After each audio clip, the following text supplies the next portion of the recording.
જૂન મહિનાના છેલ્લા અઠવાડિયાની અંદર ગુજરાતની અંદર ચોમાસાની શરૂઆત થશે અને એ ચોમાસું છે તે લગભગ સપ્ટેમ્બર એન્ડ સુધી ચાલશે. આવનારું ચોમાસું છે 2025 નું ચોમાસું છે. એ ચોમાસા દરમિયાન આપણે ગુજરાતની અંદર નબળું ચોમાસું થાય તેવી કોઈ શક્યતાઓ નથી, એટલે કોઈ ડરવાનું નથી. એ સાથે 11 તારીખથી પવનની ઝડપમાં પણ વધારો થશે. જે આપણી વિન્ડ સ્પીડ છે એ વધી જશે. દક્ષિણ ગુજરાતમાં તો મિની વાવાઝોડું ફૂંકાતું હોય આવો માહોલ પણ આપણે જોવા મળે. સૌરાષ્ટ્ર, કચ્છ અને ઉત્તર ગુજરાતના વિસ્તારોની વાત કરવા જઈએ તો આ વિસ્તારોની અંદર સરેરાશ જે આપણી પવનની ઝડપ છે એ 20 થી લઈને 25 કિલોમીટર પ્રતિ કલાકની જોવા મળે તેવી શક્યતાઓ છે. 35 થી લઈને 45 કિલોમીટર પ્રતિ કલાકની ઝડપે પવન જોવા મળશે. 98% થી લઈ અને 106% સુધીના વરસાદ થશે એવી શક્યતાઓ છે. એટલે ચોમાસું નબળું બિલકુલ રહેવાનું નથી. ગુજરાત માટે ખૂબ સારા સમાચાર છે કે સામાન્ય ચોમાસું રહેશે. જે છેલ્લા 2-3 વર્ષથી અતિવૃષ્ટિ અને અતિ ભારે વરસાદોને કારણે ખેડૂતોને નુકસાન થતું હતું, પણ કદાચ આ વર્ષે એ નુકસાનીમાંથી આપણે બચી શકશું. હારમાં પણ હું હસતો રહ્યો, જીતમાં પણ હું હસતો રહ્યો. હારમાં પણ હું હસતો રહ્યો, જીતમાં પણ હું હસતો રહ્યો. એટલી જિંદાદિલીને દાદ દે તે ધરી, તલવાર તો હું ખુદ છે પણ એની ધાર પર હું હસતો રહ્યો. આ તો તલવારની ધાર ઉપર હસવા જેવી વાત છે કૃપાલસિંહભાઈ. હાલ જોઈએ તો એપ્રિલ માસની શરૂઆતથી જ ગુજરાતમાં હીટવેવ છે તે ખૂબ જોવા મળી રહ્યું છે. છેલ્લા 50 વર્ષમાં ન જોવા મળ્યું તે પ્રકારનું તાપમાન છે ક્યાંક ને ક્યાંક અનુભવાઈ રહ્યું છે. અને આપણે જોઈએ તો રસ્તા પર છે લોકોની ભીડ છે તે બિલકુલ નહિવત સમાન જોવા મળી રહી છે. ક્યાંક લોકો છે તે ઘરની બહાર નીકળવાનું ટાળી રહ્યા છે અને ઠેર ઠેર છે તાપથી ત્રાહિમામ લોકો જોવા મળી રહ્યા છે. ત્યારે હાલનું વાતાવરણ શું આગામી દિવસોમાં શું આગાહી છે ને જે કહેવાય રહ્યું છે કે આગામી દિવસોમાં વાતાવરણમાં પરિવર્તન આવી શકે છે. અને સાથે જ અત્યારે ઠેર ઠેર ચર્ચાઓ થઈ રહી છે કે ગુજરાતમાં આ વખતે ચોમાસું છે તે સામાન્યથી થોડું ઓછું હોઈ શકે છે, સામાન્યથી નબળું હોઈ શકે છે.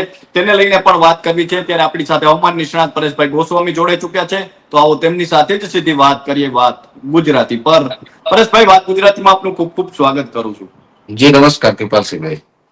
પરેશભાઈ, જે રીતે અત્યારે જોઈએ તો જે હીટવેવ જોવા મળી રહી છે એપ્રિલ માસમાં, ખાસ કરીને એપ્રિલ માસની હજી તો શરૂઆત થઈ છે અને તાજ આટલું તાપમાન, અને કહી શકાય કે લોકો બહાર નીકળવાનું પણ ટાળી રહ્યા છે. ગઈકાલે એક વ્યક્તિ છે તેમનું મૃત્યુ પણ થયું છે તાપના કારણે. તો શું કહેશો, આગામી દિવસોમાં શું આગાહી છે અને કહેવાય રહ્યું છે કે તાપમાનમાં બદલાવ પણ આવી રહ્યો છે? ચોક્કસથી કૃપાલસિંહભાઈ, જોવા જઈએ તો આમ તો આપણે, મને યાદ છે ત્યાં સુધી 2-3 વખત એક વાતનો ઉલ્લેખ કરી ચૂક્યા છે કે આ વર્ષે જે ઊંચું તાપમાન અને હીટવેવ જોવા મળશે એમાં અનેક વખત હીટવેવને કારણે બજારોની અંદર કરફ્યુ જેવો માહોલ જોવા મળશે. બજારોમાં કરફ્યુ એવો માહોલ જોવા મળશે. લોકો બહાર નીકળવાનું ટાળશે. કેમ કે આ અંદાજ આપણે ઘણા સમયથી હતો. આપણે આ એક જે ડર હતો કે આવી એક ભયંકર હીટવેવ આવવાની છે, એ હીટવેવ અને લૂનો પ્રકોપ, આ બંને વસ્તુ છે એ આપણે એપ્રિલ મહિનાના પહેલા અઠવાડિયામાં જોઈ છે. અને એપ્રિલ મહિનાનું હવે આજથી આ જે બીજું અઠવાડિયું ચાલુ થયું છે, જો કે બીજા અઠવાડિયાની અંદર હીટવેવ અને ઊંચા તાપમાનમાંથી રાહત મળે તેવી પણ શક્યતાઓ છે. સામાન્ય રીતે જોવા જઈએ તો એપ્રિલ મહિનાના પહેલા અઠવાડિયાની અંદર રેકોર્ડ બ્રેક ગરમી પડી છે. સામાન્ય રીતે એપ્રિલ મહિનાના પહેલા અઠવાડિયામાં આટલું ઊંચું તાપમાન ને હીટવેવ જોવા નથી મળતી. એમાં પણ ખાસ કરીને લૂનો પ્રકોપ પણ આ વર્ષે હીટવેવની સાથોસાથ આપણે જોવા મળ્યો છે. હવે અત્યારે જે તાપમાન જોવા મળ્યું છે એ 41 થી લઈને 44 ડિગ્રીની રેન્જમાં હતું અને આઇસોલેટેડ એરિયાની અંદર 44+ તાપમાન પણ અનેક વિસ્તારોની અંદર નોંધાયું છે. જે આપણા હીટ શહેરો કહેવામાં આવે છે, તમામ શહેરોની અંદર 44+ તાપમાન જોવા મળ્યું છે. હવે આ તાપમાનની અંદર હવે બદલાવ આવવાનો છે. બદલાવના 2 મુખ્ય કારણ છે. 2 મુખ્ય કારણમાંથી એક છે ઉત્તર ભારત ઉપર સાયક્લોનિક સર્ક્યુલેશન બની રહ્યું છે, એટલે એક કારણ એ છે. બીજું કારણ છે બંગાળની ખાડીની અંદર અસ્થિરતા અથવા તો એક લો પ્રેશર બની રહ્યું છે.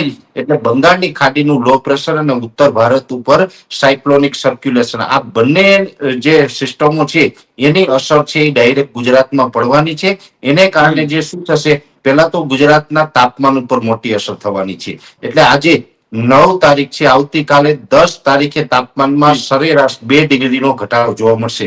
ગુજરાત રાજ્ય જે આપણું વિસ્તારની દ્રષ્ટિએ મોટું છે કૃપાલસિંહભાઈ, અલગ અલગ વિસ્તારોની અંદર મેં આપને કીધું 41 થી લઈને 44 ડિગ્રી, કોઈ જગ્યાએ 41 હશે, કોઈ જગ્યાએ 42 હશે, કોઈ જગ્યાએ 44 હોય, કોઈ જગ્યાએ 43 હોય. જે વિસ્તારોમાં જેટલું તાપમાન છે એ તમામ વિસ્તારોમાં જે તાપમાન હશે એની અંદર 2 ડિગ્રી તાપમાન આવતીકાલે ઘટી જશે. આવતીકાલે 10 એપ્રિલના રોજ 2 ડિગ્રી તાપમાનમાં ઘટાડો થશે.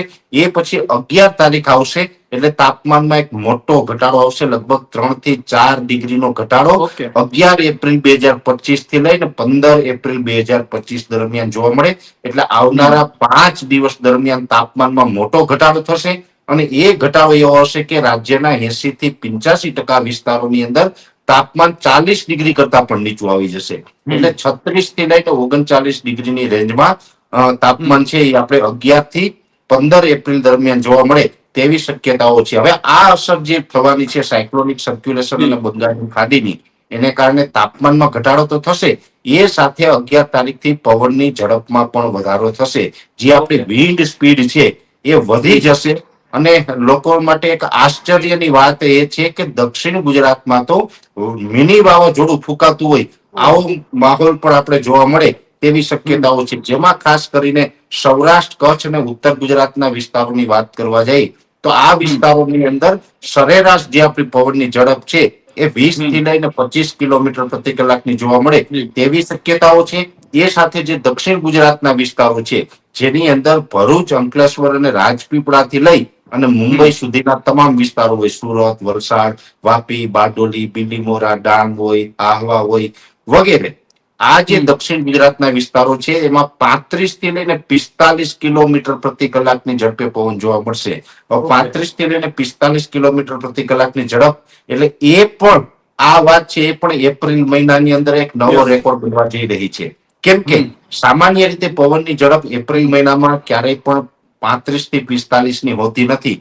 જ્યારે મે મહિનો હોય ને મે મહિના દરમિયાન પ્રી મોન્સૂન એક્ટિવિટીમાં થંડરસ્ટોર્મ એક્ટિવિટી થાય ત્યારે ચોક્કસથી આ પવનની ઝડપ જોવા મળતી હોય છે. પણ આ વર્ષે એપ્રિલ મહિનાની અંદર અને એમાં પણ 11 થી 15 એપ્રિલ એટલે એપ્રિલ મહિનાના બીજા અઠવાડિયાની અંદર પવનની ઝડપ આ જોવા મળી તેવી શક્યતાઓ છે. કે આ પ્રકારનું હવામાન છે એ આપણે 15 તારીખ સુધી જોવા મળશે. પવનની સ્પીડમાં ખૂબ વધારો થશે. હા, એક ચોક્કસથી છે કે જે સતત આપણે 28 માર્ચ થી સતત આપણે હીટવેવ અને ઊંચા તાપમાનનો સામનો કરી રહ્યા છીએ એમાં ચોક્કસ આપણે રાહત મળવાની છે. પણ એ રાહત માત્ર 5 દિવસની અંદર 5 દિવસ સુધીની હશે. 15 તારીખ સુધી આ રાહત મળવાની છે. 15 તારીખ અથવા તો 16 તારીખથી ફરીથી પાછો હીટવેવ અને ઊંચા તાપમાનનો રાઉન્ડ છે એ ચાલુ થઈ જશે. અને 15 તારીખથી જે હીટવેવનો રાઉન્ડ ચાલુ થશે એ આપણે આ પહેલા અઠવાડિયામાં જે હીટવેવ જોઈ છે એના કરતા પણ વધુ આપણો રાઉન્ડ હોય તેવી શક્યતાઓ છે. એટલે અત્યારે જે આપણે શરૂઆતમાં વાત કરી ને કૃપાલસિંહભાઈ કે જે ગરમીને કારણે કરફ્યુ જેવો માહોલ, આ મહા કરફ્યુ જેવો માહોલ પણ હજી આવનારા દિવસમાં જોવા મળશે અને આવનારા દિવસમાં ખૂબ ઊંચું તાપમાન જોવા મળે તેવી શક્યતાઓ માની રહ્યો છું. પરેશભાઈ, જે રીતે વાત કરી કે હીટવેવ માંથી તો ક્યાંક ને ક્યાંક રાહત મળશે, પરંતુ જે પવન ફૂંકાઈ શકે છે તો પરેશભાઈ આપણે જોઈએ તો વાતાવરણમાં બદલાવ ખૂબ આવી રહ્યો છે. હીટવેવ બાદ આપણે જોયું ક્યાંક ને ક્યાંક માવઠા જોવા મળ્યા અને ફરી હીટવેવ ને હવે ક્યાંક ને ક્યાંક પવન ફૂંકાવાની જે શક્યતા છે તો એના કારણે કોઈ વાવાઝોડું કે એવું કઈ બની શકે છે? કોઈ એવી અત્યારથી દેખાઈ રહ્યું છે કઈ? એપ્રિલ મહિનો છે વાવાઝોડો બનવા માટેના અનુકૂળ તાપમાન હોતું નથી. એના જે વાવાઝોડું બનવા માટે અનુકૂળ જે પરિબળો હોવા જોઈએ એ સપોર્ટ ન આપે એટલે એપ્રિલ મહિના દરમિયાન મોટા ભાગે વાવાઝોડાની શક્યતા હોતી જ નથી. અને અત્યારની વાત કરવા જઈએ તો અત્યારે પણ જે કન્ડિશન ચાલી રહી છે એ કન્ડિશન મુજબ એપ્રિલ મહિના દરમિયાન ગુજરાત નજીક એટલે કે અરબ સાગરમાં કે બંગાળની ખાડી બંનેમાંથી કોઈ જગ્યાએ વાવાઝોડું બને તેવી શક્યતાઓ હાલ પૂરતી કોઈ દેખાતી નથી. એટલે વાવાઝોડાથી કોઈ મિત્રો અહીંયા આપણે ચિંતિત થવાની જરૂર નથી. ઓકે પરેશભાઈ, માવઠાની કોઈ શક્યતા છે?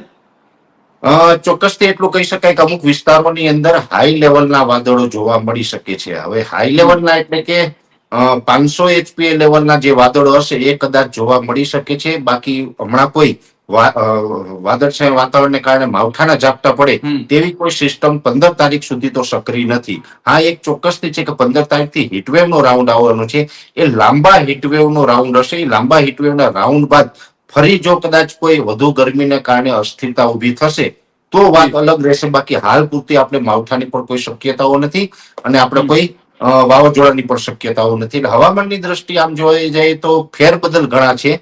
જે આપણે કહેવાય ને કે હવામાનની અંદર અત્યારે ઉથલ પાથલ જોવા મળી રહી છે પણ માવઠું કે વાવાઝોડું થાય તેવી શક્યતાઓ નથી. તાપમાનમાં ચડાવ ઉતાર આવી રહ્યા છે. જેવી રીતે એપ્રિલ મહિનામાં આપણે ખૂબ ગરમી જોઈ, 5 દિવસ આવનારા જે છે એની અંદર આપણે 40 ડિગ્રી કરતા નીચું તાપમાન જોવા મળશે. 15 તારીખથી ફરીથી પાછું ઊંચું તાપમાન જોવા મળશે. પવનની ઝડપમાં વધારો જોવા મળશે. આવી જે અસ્થિરતાઓ છે એ ચોક્કસથી જોવા મળશે. બાકી માવઠું કે વાવાઝોડું આવે તેવી કોઈ શક્યતાઓ હાલ અમને દેખાતી નથી કૃપાલસિંહભાઈ. જી પરેશભાઈ, એક તો આપણે જોઈએ તો અત્યારે જે રીતે સમાચાર આવી રહ્યા છે કે આ વખતે દેશમાં અને ખાસ કરીને ગુજરાતમાં પણ ક્યાંક ને ક્યાંક ચોમાસું છે તે સામાન્યથી થોડું ઓછું હોઈ શકે છે, વરસાદ સામાન્યથી ઓછો પડી શકે છે. કેટલી સત્યતા છે આમાં? આમ જોવા જઈએ તો આપણે છેલ્લા લગભગ 5 થી 7 વર્ષથી ગુજરાતની અંદર ખૂબ સારા ચોમાસાઓ થયા છે.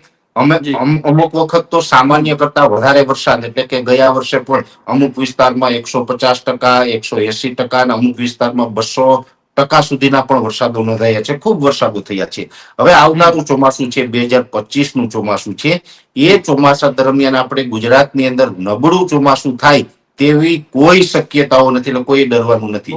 હા, એ ચોક્કસથી છે કે આ વર્ષે 8-10 દિવસ ચોમાસું લેટ થઈ શકે છે. એટલે જે ગુજરાતની અંદર જે ચોમાસાની શરૂઆત થતી હોય, સામાન્ય રીતે જે 15 જૂન છે એ આપણે ચોમાસું બેસવાની ગુજરાતની અંદર નોર્મલ તારીખ ગણવામાં આવે છે. પણ એ નોર્મલ તારીખ કરતા 8 થી 10 દિવસ ચોમાસું લેટ થાય તેવી શક્યતાઓ હાલ પૂરેપૂરી દેખાઈ રહી છે. એટલે જૂન મહિનાના છેલ્લા અઠવાડિયાની અંદર ગુજરાતની અંદર ચોમાસાની શરૂઆત થશે અને એ ચોમાસું છે તે લગભગ સપ્ટેમ્બર એન્ડ સુધી ચાલશે. જે જૂન મહિનાના છેલ્લા અઠવાડિયામાં ચોમાસાની શરૂઆત થશે, એ સપ્ટેમ્બરના છેલ્લા અઠવાડિયામાં ચોમાસું પૂર્ણ થાય તેવી શક્યતાઓ છે. એ સમયગાળા દરમિયાન ગુજરાતની અંદર સામાન્ય ચોમાસું, સામાન્ય એટલે કે જે આપણા ગુજરાતના ખેડૂતોને જરૂર હોય, ખેતી પાકોને જેટલા વરસાદની જરૂર હોય એ મુજબનું ચોમાસું થશે. જ્યારે નબળું ચોમાસું ક્યારે ગણવાનું હોય કે જ્યારે સામાન્ય કરતા ઓછા વરસાદની આગાહી થતી હોય ત્યારે આપણે નબળું ગણી શકાય. પણ ગુજરાતની અંદર સામાન્ય ચોમાસું એટલે 98% થી લઈ અને 106% સુધીના વરસાદ થશે એવી શક્યતાઓ છે. એટલે ચોમાસું નબળું બિલકુલ રહેવાનું નથી. અને એના પણ જે મુખ્ય કારણ છે, જે લાંબા ગાળાના જે પેરામીટરો હોય છે, એક તો મહત્વનું છે અલ્નીનો અને લાનીનો. આ વર્ષે અત્યારે હાલમાં લાનીના છે, નબળો લાનીના સક્રિય છે. એટલે સારા ચોમાસાના સંકેતો છે ભારત દેશની અંદર નબળો લાનીના આપી રહ્યો છે. ચોમાસા દરમિયાન છે થોડુંક લાનીના વધારે નબળો બની અને તટસ્થ રહેશે, પણ અલ્નીનો સ્થાપિત થવાનો નથી. જો અલ્નીનો સ્થાપિત થાય તો ગુજરાતની અંદર નબળું ચોમાસું થતું હોય છે. પણ આ વર્ષે અલ્નીનો સ્થાપિત થાય તેવી કોઈ શક્યતાઓ નથી. એ અલ્નીનો અને લાનીનો છે તટસ્થ સ્થિતિમાં જોવા મળશે. અને આઈઓડી છે, એટલે કે જે ઇન્ડિયન ઓશન ડાયપોલ છે, એ ફેવરેબલ રહેશે, પોઝિટિવ સ્થિતિમાં રહેશે. જેને કારણે પણ આપણું ચોમાસું છે તે સામાન્ય એટલે કે સારું ચોમાસું જોવા મળશે. એટલે આમ તો ગુજરાત માટે ખૂબ સારા સમાચાર છે કે સામાન્ય ચોમાસું રહેશે. જે છેલ્લા 2-3 વર્ષથી અતિવૃષ્ટિ અને અતિ ભારે વરસાદોને કારણે ખેડૂતોને નુકસાન થતું હતું, પણ કદાચ આ વર્ષે નુકસાનીમાંથી આપણે બચી શકશું અને મધ્યમથી સારું ચોમાસું આપણા ગુજરાતની અંદર જોવા મળે તેવી શક્યતાઓ હાલ અમને દેખાઈ રહી છે. પરેશભાઈ, હવે ખેડૂતોની વાત કરવી છે. જગતના તાતનો નાતો છે આપની સાથે નિતાંત રહ્યો છે, એટલા માટે આપણે નિસ્દિન સાંભળતા હોય છે. તો પરેશભાઈ, ખાસ કરીને અત્યારે અનેક પ્રકારના ઉનાળુ પાક હશે, જેમ કે કેરીઓ છે, આંબા છે, અને એ સિવાય પણ અન્ય પાકો છે, ઉનાળુ પાકો. તો જે રીતે આપણે જોઈએ તો આગામી દિવસોમાં પવન આવવાનો છે, ક્યાંક ને ક્યાંક માવઠા છૂટા છવાયા જોવા મળી રહ્યા છે. તો આ વખતે ઉનાળુ પાક કેવો રહેશે? ખેડૂતોને કોઈ નુકસાનની ભીતિ અત્યારથી દેખાઈ રહી છે? ખેડૂતની વાત આવે ને ત્યારે ખૂબ અંદરથી એક ચિંતા ઉભી થાય, કેમ કે સતત ઘણા વર્ષથી ખેડૂત નુકસાની કરતો આવ્યો છે. છતાં પણ ખેડૂત હસતે મોઢે, જગતનો તાત છે એ હસતે મોઢે સમાજને અનાજ, કઠોળ, શાકભાજી, ફ્રૂટ બધું આપી રહ્યો છે. ત્યારે મને બે લાઈન અહીંયા યાદ આવે છે કૃપાલસિંહભાઈ, કે હારમાં પણ હું હસતો રહ્યો, જીતમાં પણ હું હસતો રહ્યો. હારમાં પણ હું હસતો રહ્યો, જીતમાં પણ હું હસતો રહ્યો. એટલી જિંદાદિલીને દાદ દે તે ધરી, તલવાર તો હું ખુદ છે પણ એની ધાર પર હું હસતો રહ્યો. આ તો તલવારની ધાર ઉપર હસવા જેવી વાત છે કૃપાલસિંહભાઈ. એટલે ખેડૂતોને અનેક વખત નુકસાની આવતી હોય છે. આ વર્ષે પણ આવી હતી, ચોમાસામાં આવી, શિયાળામાં આવી. અત્યારે આપણે ઉનાળુ પાકમાં પણ નુકસાની આવે તેવી શક્યતાઓ છે. કયા કયા પાકમાં નુકસાની આવશે? તો કે અત્યારે આપણે બાજરીનો પાક છે, ઉનાળુ બાજરીના વાવેતર પણ રાજ્યમાં મોટા પ્રમાણમાં થાય છે, અનેક વિસ્તારોમાં થાય છે. અડદ મગનો પાક છે, તલનો પાક છે. એ સાથે જે લાંબા ગાળાના પાક છે, જેની અંદર દક્ષિણ ગુજરાતના અનેક વિસ્તારોમાં કેળનો પાક થાય છે, કેળાનું વાવેતર કરવામાં આવે છે. કેળનું જે વાવેતર થાય એ કેળના પાકમાં પણ અતિ પવનને કારણે કેળ ઢળી પડે એવી નુકસાની આવશે. દક્ષિણ ગુજરાતમાં અનેક જગ્યાએ શેરડીનું વાવેતર થાય એમાં પણ નુકસાની થશે. અને ખાસ કરીને ફળોનો રાજા જેને આપણે કહીએ છીએ કેરીનો પાક, કેરી. એ કેરીનો પાક છે એ પણ અત્યારે એવી સ્થિતિમાં છે કે પવનની ઝડપ વધવાને કારણે કેરી ખરી પડે અને કેરીના પાકમાં પણ નુકસાની આવે. એટલે અનેક પ્રકારે આપણે ગુજરાતના ખેડૂતોને આ ઉનાળુ પાકમાં પણ નુકસાની આવે તેવી શક્યતા લાગી રહી છે. તો પરેશભાઈ, અમારી સાથે જોડાવા બદલ અને આપનો કિંમતી સમય આપવા બદલ ખૂબ ખૂબ આભાર. તો આ હતા હવામાન નિષ્ણાંત પરેશભાઈ ગોસ્વામી, અને તેમને જે રીતે વાત કરી કે હાલ તો જે હીટવેવ જોવા મળી રહી છે, આગામી દિવસોમાં ક્યાંક ને ક્યાંક ભારે પવન પણ જોવા મળી શકે છે, અને સાથે ક્યાંક ક્યાંક છૂટાછવાયા માવઠા પણ જોવા મળી શકે છે. અને સાથે અત્યારે ચારે બાજુ જે ચર્ચાઓ થઈ રહી છે કે આગામી ચોમાસું છે તે સામાન્યથી નબળું રહી શકે છે. પરેશભાઈ જે રીતે કહ્યું છે કે ચોમાસું છે તે સામાન્ય રહેશે અને કોઈ ખેડૂતોએ ચિંતા કરવાની જરૂર નથી. તો હાલ તો ખેડૂતો માટે ક્યાંક ને ક્યાંક કહી શકાય કે આગામી વર્ષ માટે સારા સમાચાર છે, પરંતુ હાલ તો અત્યારે જોઈએ તો અત્યારે જે વાતાવરણ છે કંઈક ને કંઈક બદલી રહ્યું છે. તો અત્યારે બસ આટલું જ. ફરી મળતા રહીશું આ ગુજરાતી પર.